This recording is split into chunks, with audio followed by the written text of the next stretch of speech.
Mau menyaksikan kajian Buya Yahya tanpa biaya internet? Segera pasang parabola Al-Bahjah TV di rumah Anda. Bebas biaya bulanan dan tanpa koneksi internet.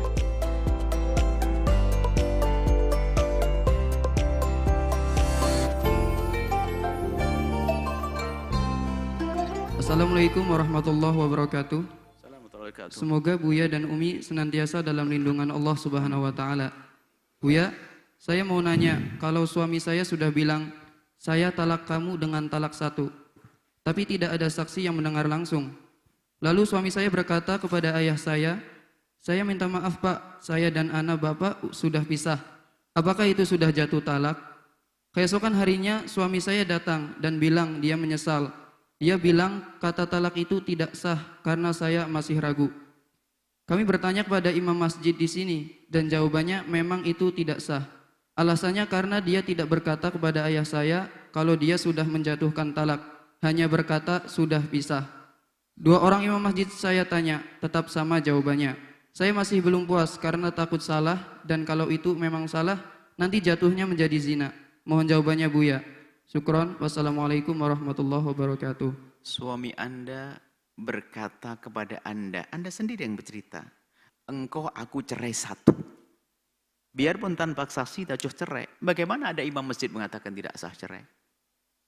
Kecuali Anda yang salah bercerita.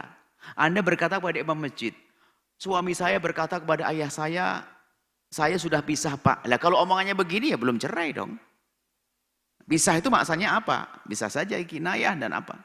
Ya tergantung Anda yang cerita bagaimana. Kalau Anda cerita kepada imam masjid manapun, seandainya imam masjid itu bodoh, kalau Anda berkata, bahwasanya suami saya berkata pada saya, engkau aku cerai, pasti mengatakan cerai. Jadi kadang-kadang orang itu dalam menyampaikan nggak jujur, nggak semuanya disampaikan. Mungkin Anda tidak menyampaikan semua yang terjadi, apa yang Anda dengar. Jadi kalau suami Anda sudah menyampaikan, engkau aku cerai satu, ya jatuh satu. Biarpun 1000 orang mengatakan tidak sah.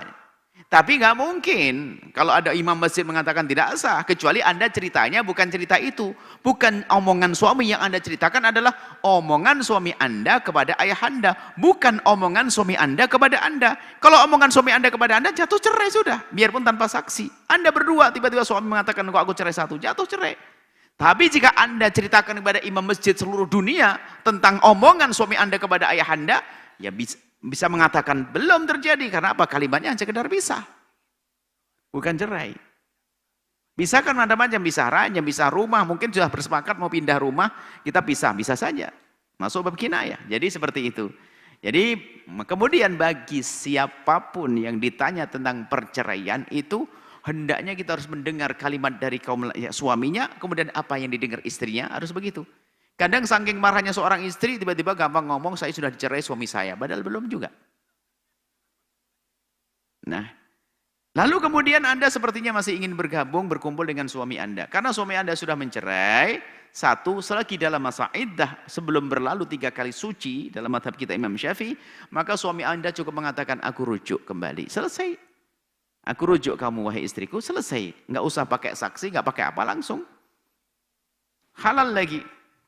Tapi sebelum suami Anda rujuk, maka akan tapi hendaknya sebelum suami rujuk, hendaknya diselesaikan dulu apa sih yang menjadikan suami Anda kemarin mengancam perceraian. Adapun perkataan suaminya aku ragu-ragu, biarpun ragu-ragu kalau sudah ngomong jelas engkau aku cerai, jatuh cerai.